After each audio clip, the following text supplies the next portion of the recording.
Hello and welcome back, Jamil, to our technology review for Bureau Works. Yeah, it's a pleasure to be here.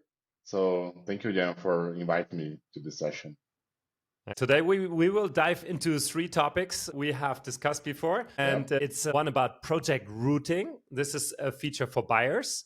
Terminology management. There are a couple of improvements you want to show us today, and one special gift from the log world where you have recently presented at the Innovation Challenge, and it's called Sous-Chef. So stay tuned. Jamil, please take it away. Sounds good. So thank you, Ian. So we'll have the best for the final part of the session. Let me start sharing my screen and then we can go from there.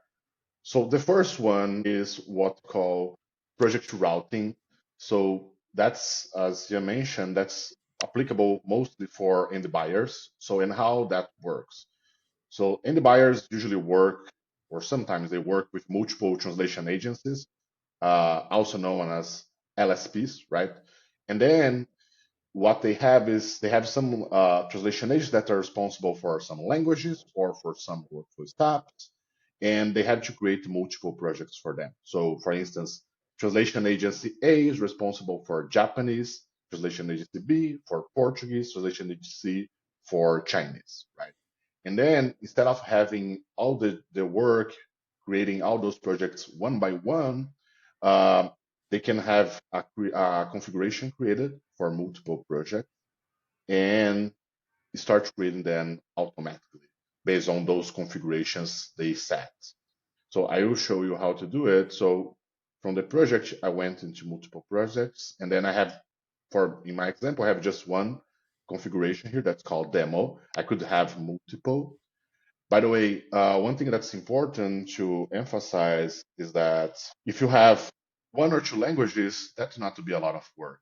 But if you work with LSPs that are responsible for 5, 10 languages each, then it becomes a lot of work to do that, work manually every single day, multiple times a day. So that's why we understand that can be really impactful for end buyers in general. All right, so I selected the configuration, a name for it. This is the source language. Those are the org units, as we use in BuilderWorks, which could be called departments that routing this content to, and then the targeting languages that are included in the scope of this particular configuration. I will move into the next step. I will upload some files I have in here. I will upload just a Word document for the sake of this example. And I'll move into the next step. I can review it. Okay, so who would be the contact person for this, for each of those different departments, right, or different language providers? I'll set people here. I already have everything set based on the configuration from those different org units. So translation memories, price lists, glossaries, workflow steps, target languages, everything is already preset in here, and then I can just create it. So when I do that, those 3 projects will be created in this example. I could have 5, 6 projects, depending on how many LSPs I have. And the cool thing as well, let me go back here to the project list. So this is the full project list. So I have those at the top, and I have other projects here. So, and after a while, maybe I want to know, okay, so I have this project, but which other project have been created using this multiple project configuration? I can click on here. It's going to filter by those 3 projects. So of course, Mhm. over time, you have like more and more projects. So you can basically filter them to and then together. So it's okay. So those are the projects that I created last week. Let me see how they're all right. So any questions, yeah, about this and how it works? No, it looks very smooth, and I see for big buyers Yep. that is a good way to canalize the work to their LSPs. What do you think is the main the main challenge nowadays the buyers face in these kind of project management? So it depends really on how they structure the relationship with their translation agencies. I know buyers that manage their projects themselves, just send the tasks to the translators directly. I know some of those buyers that work with LSPs and delegate everything to them when it comes to projection management, so they don't actually have much work. And there are those hybrid cases where they manage part of the work and part of the work is managed by the translation agencies. So I think that the main challenge is when you don't delegate all this to the translation agencies. So you have to do a lot of work on your end as LSPs. So for instance, if you don't have integrations in place that could pull the content and create a project automatically and route to the right translation agency. So you have to basically download files, upload files, create projects. But that's pretty common as well. So that's one of the key reasons why we offer these multiple projects, because we understand that there's a lot of use cases where people requires to be able to, the end buyer requires to be able to create these projects and send out to the translation. Got you. Yeah, well, wonderful. Thanks a lot for showing this part. Are we ready to move forward to the second part, terminology management? Yeah, I think we are. Just before we move on, so just to wrap things up about this. So it's important. The most thing that's important here is that when you create projects separately, you have a lot of work, and we are talking about hundreds of projects probably every week, depending on the size of your localization program. So that's when this feature becomes really powerful, right? Because instead of creating hundreds of projects, creating half of that or much less than that. So that's why it is so powerful. Of the All right. duplication. Good. Exactly. That. All right. And then moving on into the context, we're talking about glossaries now and glossary terminology management, to put in better words. So, as usual, we would have different glossaries here. Let me open one of them. You can see. So, your basic glossary, right? So, you have a source and a title, one or multiple target languages. And then you have the board. So, we call this format a Kanban board, right? So, you can move things around. For instance, in my Kanban, it can be customized. You have this new, which is the status. This is the first workflow. And then I can move into progress, in progress, which is basically is being translated or by reviewing by someone. It can Right. be rejected, right? Or approve it slash publish it. So how does that work? Uh, when you suggest a term to be added to the glossary, you can decide whether this term is going to be published directly into the glossary. What that means. Published means as soon as you publish that term, it's going to be available for use for translators, reviewers, and everyone, right? The links. But sometimes you have one person that's responsible for managing our terminology or for approving and telling you, okay, so this should go to the glossary, this should not go to the glossary, right? So making sure that only the right terms and the approved terms are going to be published in the glossary and are being used by people. So then that's when we have like this Kanban and when it comes into place, because we also have like a lot of localization programs where they have terms being added to the glossary every single day, I would say. And that's a lot to manage, right? And you can't have everything in your glossary. Otherwise, at some point, you become useless, right? You have to make sure that only relevant terms that are key are being added to the glossary. Most importantly, of course, the translation is accurate, right? And Absolutely. when I say accurate, it's accurate according to what the client wants, of course, right? So that's what terminology does. One of it does. And then yeah, so let me show how it works in practice. So I will go back to the first layer. So that's when a translator suggested this term. Okay, so I think this is an important term. I would suggest, so it maybe can be added to the glossary. The term in this first one is works. So I have it here. I have the translations for some languages, Chinese, Portuguese, French, France, and Vietnamese. And I can say, okay, I agree with that. Let me move that into the next workflow step for Portuguese and for Okay. French and for Vietnamese. By the way, I can also move in book, right? But I'm not Okay, moving to but you can Chinese. do it one by one, term by Yes, term, and exactly, language by language. exactly, Okay. exactly. And we can also, of course, we can restrict that for vendors. For instance, you have a senior translator that's responsible for helping you out with terminology, right? To validate those translations. And then that particular vendor works exclusively with Chinese, right? Simplified Chinese in this, as I have in here. And that person saw, okay, but why Bitworks is in all caps in here? So that right. So let me go back and see, or I can either reject that, or they can change it by themselves here, opening the term and say, okay, no, that's not. It should be Bitworks, right? And you can also see the review history here. I will show in a minute. I will save it. All right, now it's good to go. Now I will move on to the next I step, and push it on.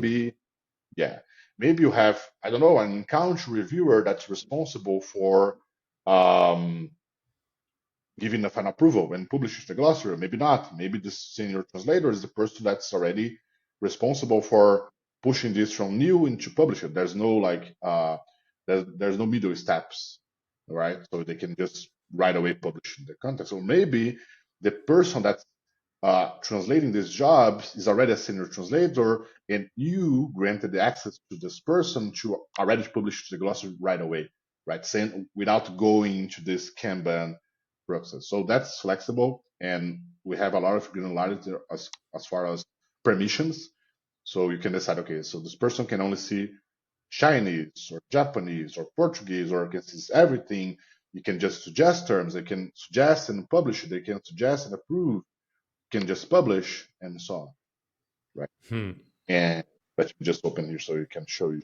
Okay, so that's the review history. So you can see, okay, so this translator here is called Jamil. He changed it, the translation to Bitterworth. Okay, so it changed it to in progress. And if I change again to the next workflow step, or publish, or revert back to new, or change anything else here, all that will also be shown in this review history. So Yeah. that's how it works. And What is another, the little hat? Sorry. yeah, yeah, no, that's the point. That's exactly what I was going to say. Yeah, you are spot on. So that's what we call, yeah, what we call learning terms. Learning Okay. terms is augmented by AI. And how does that work? Learning terms is trying to help the project managers and the buyers to identify terms that could potentially be added to the glossary, right? So we have here enable learning terms, right? There is an explanation how it works. But basically, we use Gen AI to, during the translation of a given project, to say, okay, so this is a key term, maybe this should be added to the glossary, right? And not only point out the source, which is Bitworks in this case, also the translation already, right? Say, okay, the translation for Bitworks should be Bitworks like this. So, for instance, the other Spanish, Portuguese, and Chinese were added or suggested by translators. These other two were suggested by GenAI because probably were newer languages, right?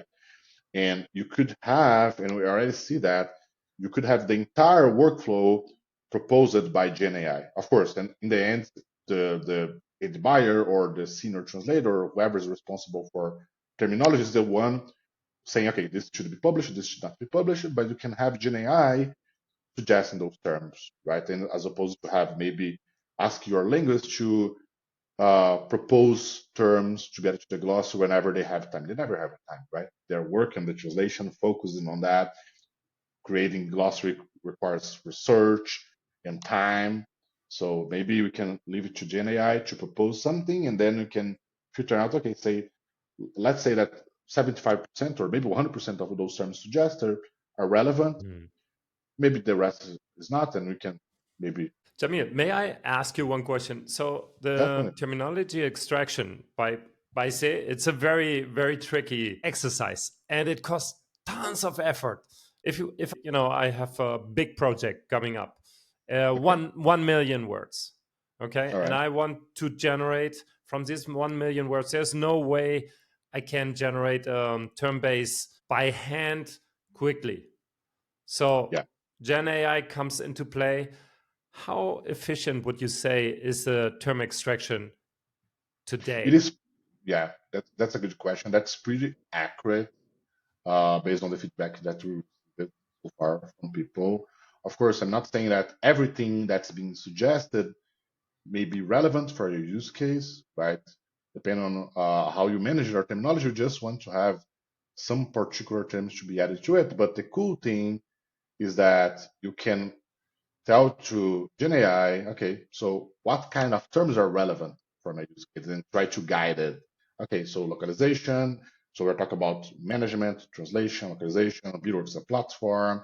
So you can point out the AI the direction that you understand that's relevant, right? For So adding. I have a training part in here.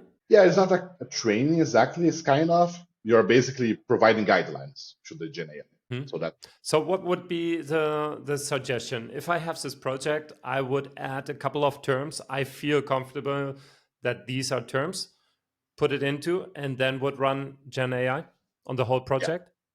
Yeah, you don't have to run GenAI as long as you activate that That functionality. Of option. course, yeah, as long as GenAI is activated on your account, A, and then B, you activate the learning terms, it is going to be suggesting terms should be added to the glossary right away. As soon as you open your editor and you start going through the segments, you're going to start suggesting terms to be added to the glossary.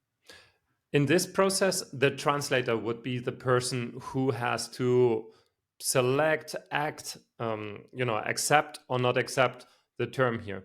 Is there a way that me as a localization manager, before I send it out for translation, confirm the terms I want to have in my term base? Yes, yes. So then you have if you set the permissions for you to be responsible for the Kanban view and you want to be responsible for publishing to your glossary, yes, the term will be suggested by GenAI from the learn terms. And then you go in there in the Kanban view and then you say, okay, so this is approved, this is not approved, this can be published, this is not published. So until it is not put in the last section. We can change the name as well, but if that's published, no one else can see it from the editor. So that's a good example. Mhm. So I don't speak Arabic. My name is Arabic, but I don't speak any word in Arabic. But I can see here that we have a term, right? That will have been suggested by GenAI to be added to my glossary. So that's how it works. So on the fly. Okay, so the list of terms would be generated upfront. I can check it in the interface before, as a localization manager, before I pass Yeah. this on to translators, Yeah. and delete manually the terms I don't feel comfortable with, and leave inside the project the terms I feel that my translator should Yeah. be translated. And then all these terms would move into in progress once it's Yeah. translated. Well, or Gen AI proposed already a translation, and the A translator translation. would accept the Yeah. translation. And then once this is done in progress, it moves over to, or I move it over to the last stage, and the Yeah. term would be added officially, locked down in my glossary. Yeah. Exactly. And And Gen by the way, AI would take it up for the next time when we have a translation, would go to the glossary first and then yeah. translate accordingly. Exactly, exactly. That's exactly it. And by the way, just two quick things. So you can, of course, bulk act on those items you have, right? You can move it in bulk. You can make changes in bulk as well. That's one thing. And the other thing is, as I mentioned, so you can customize this workflow. So in my case, I have new, in progress, rejected, and published. You can have just two or maybe 10, because we also see programs that have multiple people that are responsible for terminology. So the person, the senior translator, then goes to the marketing responsible, then it goes to the regional approver, and so on until it gets published by someone, right? You can add as many steps as you need for your use. Very, very, very interesting. Flexibility, I think, for large organizations, is always good to have, and it's great to see it. Okay, fantastic. That was super interesting. Terminology management. It grows. We have seen it last time a little bit, early touch points. Now it's getting a little bit more sophisticated. Gen AI, I think it's a huge optimization in general, and we will see how effective it is in the day-to-day business. If you have, like, 500,000 terms you have to add, I think this is one of the worries of many localization leads, that it takes too long. And I think this is the way we have to go, to speed it up, make it as easy as possible, have Yeah, support from Gen AI to get the system up and running and terminology right. that's it. Okay, And then yeah, let's move to our last section. It's from the innovation challenge, as I mentioned in the beginning. Uh, Tell us, what is it? How does you call it? Why this name? all right. Surprise us. So yeah, for sure. Let me stop sharing for a quick second here so I can explain that real quick. So the sous-chef is the idea that you are no longer just iterating with a target audience only, or a single target audience. You're iterating with multiple target audience, right? You start doing that more and more, in our opinion, in the industry, that you are targeting more specific people when you are translating content. So I can give you an example, right? I live in São Paulo, Brazil. And instead of translating content from, let's say, English US to Portuguese Brazil, maybe you are translating content from English US to Portuguese Brazil for teenagers that are interested in technology, that lives in São Paulo, and so on and on and on, right? So you can target these people, the right audience, and make slight changes to your content, to your translation, so they can feel the impact, and they feel that you are talking to them when they read your website, your content, your magazine. So that's what this tool chef is about, right? It's Mhm. not about like changing everything. It's about pouring the right elements, the ingredients that will make the difference in there. That's why Like the a name. chef in a kitchen. Exactly. That's right. That's Uh-huh. why. So this is like prompt engineering for a target audience. So I suspect this is coming when you create the project. You have the opportunity to enter your prompt, to enter your description, what you want to achieve, who's your target audience, what you said. Can you show us how this looked Yeah, like? I was looking for it. Let me share my screen once again. And there we go. All right. So I have a project, right? As a normal project could be a singular project, simple project could be a project routed, regardless. So, and then of course I have my accounts, the GenAI activated. And then let me open, I could do open in English, but I open Portuguese Brazil just because the language that I speak. So maybe I can try to explain what's happening in here. And then it's going to load the editor as usual. And then it was going to start loading right away the suit. Right. Okay. So when you look at it, you can see right away. So you have some items here. Okay. So we have domain translation in technology. Okay. I can change that. Mhm. Um, how is the tone? Formal, neutral, formal, the formality, the tone here as well. It's technical, witty, confident, persuasive. And who is your target audience, right? In this example, translators, developers, translation agencies, enterprise localization, programs, and so on. I And see. yeah, why we have this? Is this like default? No, it's not default. What it does, it look at the file, the content that have been uploaded, and try to understand, okay, so what is this content about? Right? What is the original content in English is about? And then try to provide some guidelines. You can also see it in here to contextualize this tool chef, right? So that's right now, this guideline was what to be used, right? In the past, and still nowadays, we talk about sometimes style guides, right? Style guides is Absolutely. something that sometimes cannot be added to the glossary and to your translation memory, and so then goes into your style. Right? That's the tone, that's about the brand, and so on. So the sous chef tries to capture that, right? And more than that, they try to um, create content specifically for this This micro audience. target audience. Exactly. And then, of course, I can also be more creative. But let's play around here. Let me find a segment with more content. So it could be like this number 7, right? And let's see what.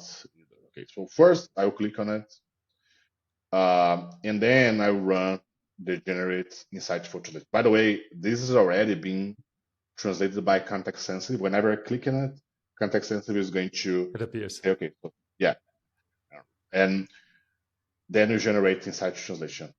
Of course, we do expect that you are not using that for every single segment, right? So that's more when, okay, so probably I'm not going to use it for contact, right? Or login or get started, right? Hmm. Or even feature of translation technology, right? And that's why you have to, it's not proposing right away, especially because you have to choose which one you prefer.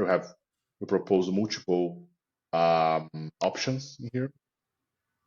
And what it does, whenever I click in here in this particular segment, I have a translation proposed by sensitive here, and it's proposing something that's different, right? It could be the same, but Hmm. in this case here, I have three options that are different from each other, right?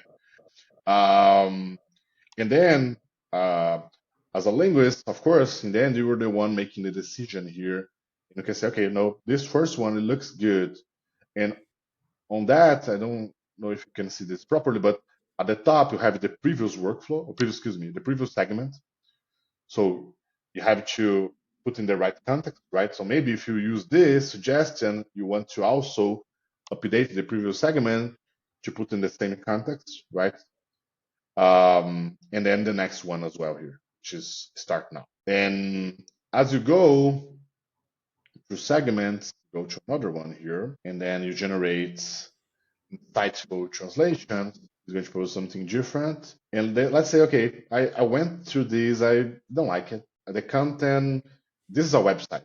So this Word document I have here is from our website.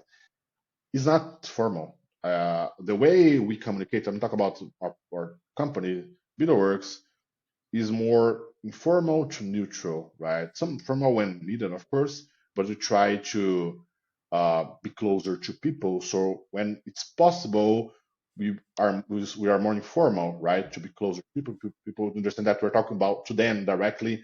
It's not like Right. a machine generated text, right?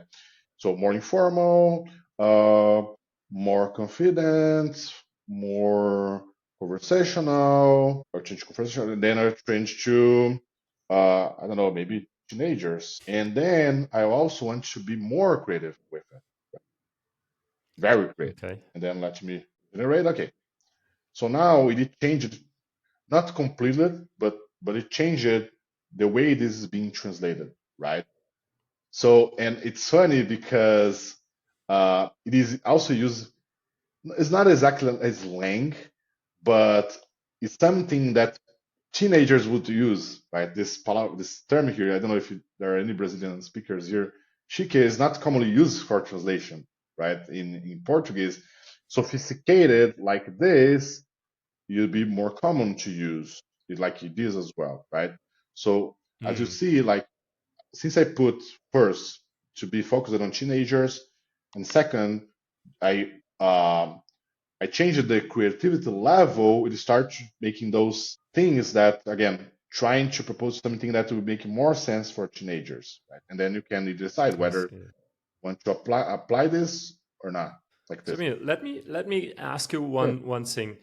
Would it be possible to? I mean, this is on a string by string level now, Yeah. which supposedly, if we want to be consistent in style, we would select one settings, and then do the translation work throughout all our content we have. Is there a possibility to do that on a file level also? Right now, we see it on a string level, but maybe for a Great question. translation manager, it would be good to have this pre-translation or a translator pre-translation done on a file level so that all the content would adapt accordingly. That's a great question. Yeah. So for now, we have the context sensitive that's it's possible to run through the entire file.